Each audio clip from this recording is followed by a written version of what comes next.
अस्सलामुअलैकुम students, I hope you will be fine. आज जो हमारी डिस्कशन है वो है कार्बोहाइड्रेट्स पर। मेरी क्लास फेलोज़ ने, मेरे फ्रेंड्स ने बहुत रिक्वेस्ट की, प्लीज़ आप ना कार्बोहाइड्रेट्स पर हमें एक वीडियो बना के शेयर करें हमारे साथ कि उनका आजकल इंटरेक्टिव सेशन था, तो इसीलिए तो मैंने सोचा चलें वो रिक्वेस्ट कर रहे हैं तो मैं इस पर वीडियो एक बना ही दूँ। तो सबसे पहले जो हमारा एलोज़ में क्वेश्चन था वो था फिज़िकल प्रॉपर्टीज़ ऑफ कार्बोहाइड्रेट्स बतानी थी। तो फिज़िकल प्रॉपर्टीज़ जो थी वो isomerism, optical activity, mutarotations, epimers, ये कहलाती हैं चारों फिज़िकल प्रॉपर्टीज़ ऑफ कार्बोहाइड्रेट्स। अब हम वन बाय वन इनके मैं आपको बताता हूँ कि ये एपीमर्स फिज़िकल प्रॉपर्टी है, इसमें क्या डिफरेंस होता है। एपीमर को सबसे पहले हम देखते हैं। एपीमर्स में अगर दो मोनोस्क्राइड्स होते हैं वो डिफरेंस होते हैं, मुख्तलिफ होते हैं फ्रॉम ईच अदर, एक दूसरे से सिर्फ एक सिंगल कार्बन की वजह से। बाकी उनका सारा स्ट्रक्चर सेम टू सेम होता है, ठीक है। एक कार्बन नंबर 4 या 5 पे डिफरेंस आ जाएगा, बाकी 4-5 कार्बन पे सेम उनकी अरेंजमेंट होगी हाइड्रोजन की और हाइड्रोक्सिल ग्रुप की। जब एक कार्बन पे डिफरेंस आएगा तो हम उसे एपीमर्स कहते हैं, ठीक है। तो ये हो गया एपीमर्स। एपीमर्स के आगे फिर हम चलते हैं कि म्यूटर रोटेशंस क्या होती हैं। म्यूटर रोटेशन में ये होती है, ये होता है चेंज होता है जो हम इंटरकन्वेरियन हो रही होती है अल्फ़ा और beta form of D glucose की। जो अल्फ़ा फॉर्म होती है और बीटा फॉर्म होती है ना ग्लूकोज की, वो आपस में चेंज हो रही होती हैं। अब हमें सबसे पहले देखना ये होगा कि अल्फ़ा हम फॉर्म किसे कहते हैं ग्लूकोज की, और हम बीटा फॉर्म ग्लूकोज की किसे कहते हैं। ये मैं देन आपको आगे चल के इसके बारे में भी बताता हूँ अल्फ़ा और बीटा फॉर्म क्या होती है, ठीक है। पहले हम एलोस के क्वेश्चंस कवर कर लेते हैं, देन हम आगे चलते हैं, ठीक है। नेक्स्ट जो था वो हमें एक केस दिया हुआ था एलोज में, उसमें बोला हुआ था कि एक obesity female presented to OPD with complaint of nausea and vomiting, pain in right side of abdomen, yellowing of eyes, clay coloured stools, ये उसके सिम्टम्स थे, ठीक है। तो ये इस केस बताना था किस चीज़ का केस है। ये था केस ऑब्स्ट्रक्टिव जॉन्डिस का, ठीक है। इसमें क्या हुआ था, ऑब्स्ट्रक्शन हो गई थी उसकी बाइल डक्ट में, जिसकी वजह से बाइल की ड्रेनेज नहीं हो रही थी from blood stream to intestine, ठीक है। फिर जो स्टूल्स का स्टेकलर क्यों था क्ले कलर स्टूल का, इस वजह से था क्योंकि स्टेरोबिलियन जो स्टूल में थे वो एब्सेंट थे, और येलो कलर आइज़ का क्यों आ रहा था, वो बिलीरोबिन की वजह से आ रहा था, ठीक है। देन हमारा जो नेक्स्ट क्वेश्चन है एलोस पे, वो हमारे हैं कि मोनोस्क्राइड्स और डाइस्क्राइड्स की बायोमेडिकल इंपॉर्टेंस और उनकी अक्रेंस। ये आप देख लें पेज नंबर 11, ये बायोकेमिस्ट्री मैंने आपकी सत्या बुक खोली हुई है, तो आपने इसमें से ये देख लेना है।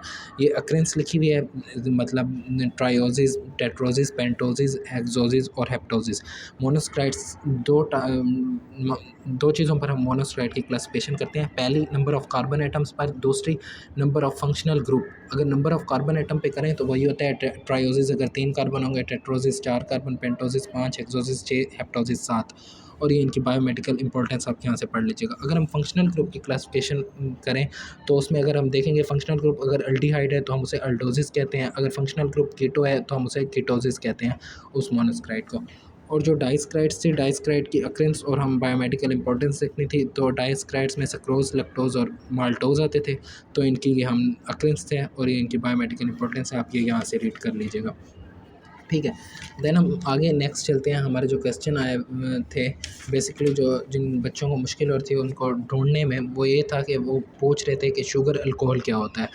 शुगर अल्कोहल बेसिकली ये होता है, ये प्रोड्यूस होता है बाय रिडक्शन ऑफ अल्डिहाइड और कीटोस ग्रुप। अभी मैंने आपको बताया कि शुगर में अल्डिहाइड ग्रुप होगा या कीटो ग्रुप होगा।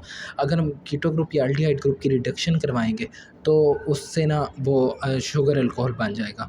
फॉर एग्जांपल ग्लूकोज जो था, ये ग्लूकोज जो था, ग्लूकोज वो प्रोड्यूस कर रहा था अल्कोहल सॉर्बिटोल, मैनोज जो था वो अल्कोहल प्रोड्यूस कर रहा था मैनिटोल। इनकी जो बायोमेडिकल इंपॉर्टेंस है वो यहाँ लिखी हुई है, पेज नंबर देख लें आप, इसका पेज नंबर 16 पे, ठीक है। सॉर्बिटोल और डल्सीटोल, डल्सीटोल जो प्रोड्यूस होता था वो ग्लैक्टोज से होता था। जब एक्युमुलेट होते हैं टिश्यू लार्ज अमाउंट में, काज करते हैं leading to swelling of cells और सर्टेन पैथोलॉजिकल कंडीशन। मैनिटोल जो होता है यूजफुल होता है for reduce intracranial tension by force diuresis. Diuresis जो होते हैं ऐसी मेडिसिन होती हैं जिनकी वजह से हम यूरिन का आउटपुट इंक्रीज़ करते हैं। ये बेसिकली कार्डियक में और ब्लड प्रेशर लेवल को लो करने में हम ज़्यादातर डायूरिसिस का ही यूज़ कर रहे होते हैं, ठीक है। देन हमारा नेक्स्ट आगे पॉइंट आता है कि अमाइनो शुगर क्या हैं। जब एक या उससे ज़्यादा हाइड्रोक्सिल ग्रुप जो होंगे मोनोसैकेराइड्स के, हम रिप्लेस कर दें हाइड्रोक्सिल ग्रुप को अमाइनो ग्रुप से, तो हम उसे अमाइनो शुगर कहते हैं। अमाइनो शुगर की एग्जांपल ग्लूकोसेमाइन और ग्लैक्टोसिमाइन है। ये प्रेजेंट होते हैं as a constituent, as a part of polysaccharide. ठीक है, अब हम देखते हैं कि शुगर एसिड्स क्या होते हैं। ऑक्सीडेशन ऑफ अल्डिहाइड और primary alcohol group in monosaccharide result in sugar acids. और जब हम रिडक्शन करवा रहे थे तो शुगर अल्कोहल बन रहा था, जब हम ऑक्सीडेशन करवाएंगे तो शुगर एसिड बनेगा। ठीक है, आपने इस बात को याद रखना है। और ग्लाइकोसाइडिक बॉन्ड क्या होता है, ग्लाइकोसाइड्स भी एक इंपॉर्टेंट क्वेश्चन है। ये जो होता है ये फॉर्म होता है between the hydroxyl group of one carbohydrate to the hydroxyl group of another carbohydrate. ठीक है, दो का एक ये का फॉर एग्जांपल एक कार्बोहाइड्रेट है उसके साथ दूसरा कार्बोहाइड्रेट, वो दोनों लिंक, इसका हाइड्रोक्सिल ग्रुप और इसका हाइड्रोक्सिल ग्रुप आपस में लिंक करके ग्लाइकोसाइडिक बॉन्ड बनाते हैं और उसको हम कहते हैं ग्लाइकोसाइडिक बॉन्ड। अगर किसी भी कार्बोहाइड्रेट में एक मिन्यूट सा भी थोड़ा सा भी पार्ट हो, नॉन कार्बोहाइड्रेट पोर्शन हो, तो हम उसे ग्लाइकोसिडिक बॉन्ड नहीं एग्लीकॉन बॉन्ड कहेंगे। ठीक है, जो नेक्स्ट है वो है फॉर्मेशन ऑफ एस्टर। एस्टर में जो है जो अल्कोहलिक ग्रुप जो होता है मोनोसेकेराइड का, मोनोसेकेराइड में एक अल्कोहलिक ग्रुप हाइड्रोक्सिल ग्रुप को हम कहते हैं, वो एस्टेरिफाइड हो जाता है बाय नॉन इंजाइमेटिक और इंजाइमेटिक रिएक्शन की वजह से। और उसकी esterification of carbohydrate with phosphoric acid common reaction है, एग्जांपल है मेटाबॉलिज्म में ग्लूकोज 6 फॉस्फेट और ग्लूकोज 1 फॉस्फेट, ये इसकी एग्जांपल्स हैं। ठीक है, ये था हमारे आज के लॉज। आई थिंक मेरे ख्याल से इतने ही थे, लेकिन एक चीज़ ये रह गई है ओजोन फॉर्मेशन क्या होती है। फिनाइल हाइड्रोजन प्रेजेंट होता है एसिटिक एसिड में। जब हम एसिटिक एसिड को बॉयल करते हैं तो वो रिड्यूसिंग शुगर के साथ, तो वो ओजोन फॉर्म करता है। ठीक है, ओजोन फॉर्म करेगा, ओजोन उसमें फॉर्म होता है। ठीक है, जो अब सबसे पहले ये बात है रिड्यूसिंग शुगर कौन सी होगी, हमें इसका पता होना चाहिए। रिड्यूसिंग शुगर में वो शुगर होंगी, वो कार्बोहाइड्रेट जिनमें ना फ्री अल्डिहाइड और कीटो ग्रुप होगा, उनको हम कहते हैं रिड्यूसिंग शुगर। और जिसमें फ्री नहीं होगा, किसी चीज़ के साथ अटैच होगा अल्डिहाइड ग्रुप, तो हम उसे नॉन रिड्यूसिंग शुगर कहेंगे। ओजोन फॉर्मेशन जो होते हैं ये बॉयल करते हैं, इसको हम फिनाइल हाइड्रोजन को रिड्यूसिंग शुगर के साथ। ठीक है, इसमें माल्टोज ओजोन फॉर्मेशन जब माल्टोज की होगी तो इसमें सनफ्लावर शेप हमें नज़र आएगी। तो लैक्टोज़ की अगर हम करेंगे तो हमें, अगर हम ओजोन फॉर्मेशन करते हैं, एक सोल्यूशन लेते हैं अननोन, तो हमें उसका पता नहीं है कि ये क्या है। अगर उसमें सनफ्लावर शेप आती है तो वो माल्टोज़ होगा, अगर उसमें पाउडर पफ शेप आएगी तो वो लैक्टोज़ होगा, अगर नीडल शेप होगी तो वो ग्लूकोज और फ्रक्टोज़ होगा। ठीक है, और आज का मेरे ख़्याल से कुछ नहीं है, आज के इतने ही एल्लोस थे, मोनोसेकेराइड, डाइसेकेराइड्स, एपीमर्स बताना था। और डी और एल आइसोमर्स भी आपको पता होना चाहिए, भी इंपॉर्टेंट क्वेश्चन है। डी आइसोमर क्या है, एल आइसोमर क्या है। ये एक मिरर इमेज है ईच अदर दोनों का, ये बात आपने पहले याद रखनी है। ये एक स्ट्रक्चर देखेंगे, स्ट्रेट चेन स्ट्रक्चर है कार्बोहाइड्रेट का। इसमें हमने डी आइसोमर और एल आइसोमर इस तरह पता करना होता है। जो हाइड्रोक्सिल ग्रुप अगर राइट साइड पे होगा इस स्ट्रक्चर के तो ये डी होगा, अगर L hydroxyl group left side पे होगा तो ये एल आइसोमर होगा।